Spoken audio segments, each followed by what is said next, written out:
Hey guys, my name is Matt. 我是 ABC, American born Chinese, and I moved to China about 4 months ago, back in March, and now I'm living here doing content creation, doing business as well, and yeah, got to meet Richard through a pretty cool community where we challenge ourselves to post every day for 30 days. Now we got to meet in China, Yeah. so here we are. All right, let's go. So, as an American-born Chinese who moved to China, but you didn't really study Mandarin growing up, what's like the biggest challenge you faced coming to China? I think the reading aspect has been a pretty big challenge. So I grew up, my parents speaking Chinese in the house, speaking Mandarin, but I never learned how to read or write.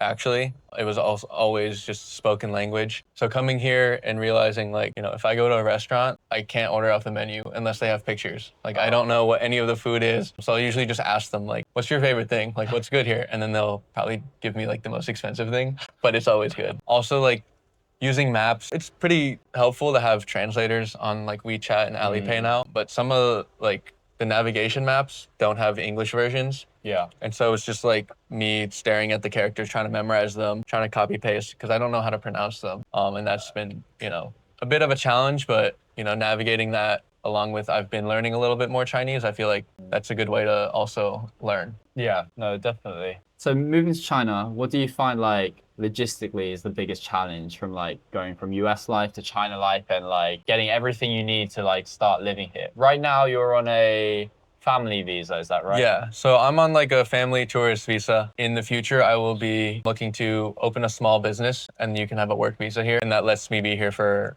full time instead of just part time. But logistically, I would say, figuring out housing is definitely a pain. Thankfully, I have family out here and that makes it a lot easier and you have connections. But I've met a few foreigners here and it's tough for them because they also don't really speak the language or they can't read or write. So it's just having the connections of, having a housing broker or navigating, knowing which website to use to find what. Yeah.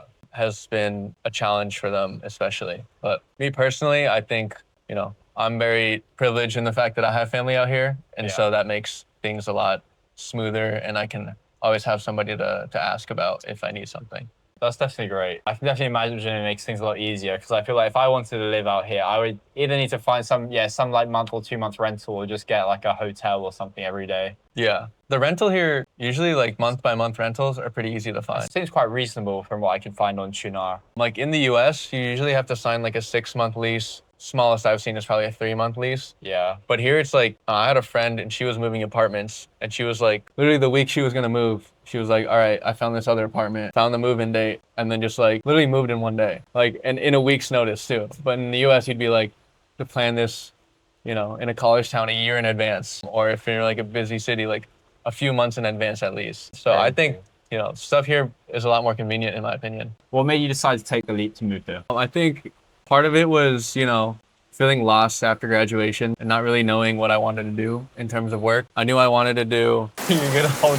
It's raining. Matt's holding an umbrella right now.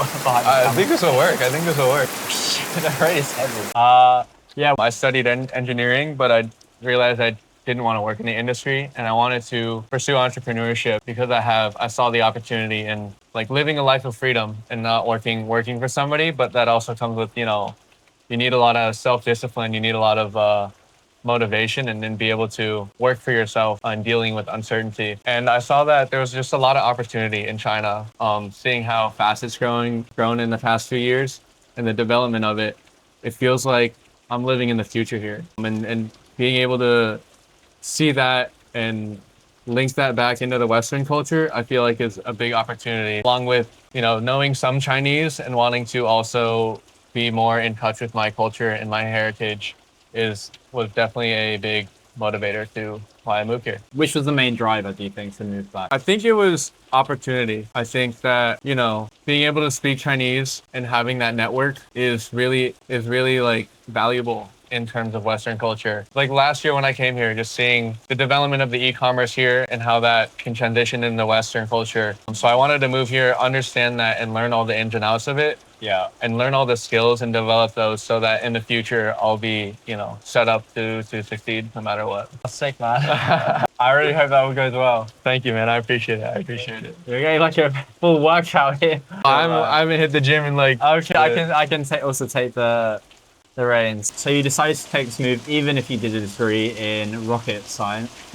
Sorry, not rocket science. Aerospace engineering. Aerospace engineering. Yeah, it's pretty much rocket science. Let's be real, you could be making a lot of money from that. Yeah. You decided to literally go all in on this, so you must be pretty set on this. Yeah, 100%. I think that, you know, in terms of entrepreneurship, it's a very different path of, you know, when you get into an industry job like engineering, you get your base pay, and then every year you sort of get a raise on that and slowly develop that.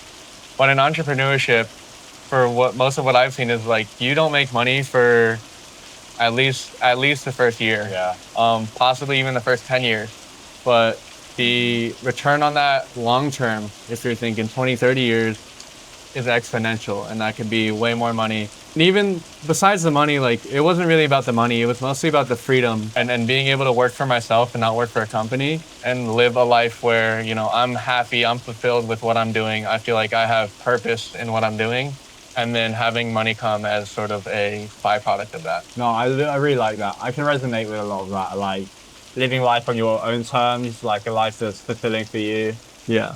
So what are the biggest cultural challenges you face in China? For me, it's a bit unique because I am very used to the Chinese culture. I used to come here all the time when I was a kid, visit my grandparents and stuff. So there hasn't been like a ton of shocks per se, but I would just say, I think the biggest thing is the language and being, you know, having a Chinese face, but not really being able to speak as fluently as people assume I can. And that's just been something very different to navigate that I feel like a lot of people haven't experienced, but also a lot of, you know, ABCs or Europe-born Chinese people can relate to. Yeah, I will admit the toilets here are probably the worst I've seen. Sometimes they're pretty bad, yeah. And especially like if you go into one and it's like a squatty potty. Yeah. And like I can't Asian squat. Oh really? Like, yeah, I can't Asian squat. So I might be cooked there, and I'll be like my legs might give out if I'm on the toilet for too long. So how do you do it if like you need to Asian squat and this is the only toilet you see? Bro, I haven't even found out yet. Like usually I'll just, you know, go in the morning when I'm at home, and shouldn't be a problem. But sometimes they can get, especially with the food out here, you get like. That's exactly what I'm saying. You get some spicy food or some like you can eat something bad and you're cooked. But you always find a way, right? You always figure it out. Like I was in Beijing and I feel like suddenly like the spice just activated. I need to run to the toilet, and I was like, the only thing I could find is a squat toilet. Yeah. And it hits you all at once. I can Asian squat, so I'm like alright, but I was gonna say I don't know what I'd do if I couldn't Asian squat. Like one guy told me he like take one of his whole like leg trouser off or something. You just go because he can't, like he doesn't want to get his trousers. Yeah, you want to shut your pants, yeah. Or something, and yeah, I don't know.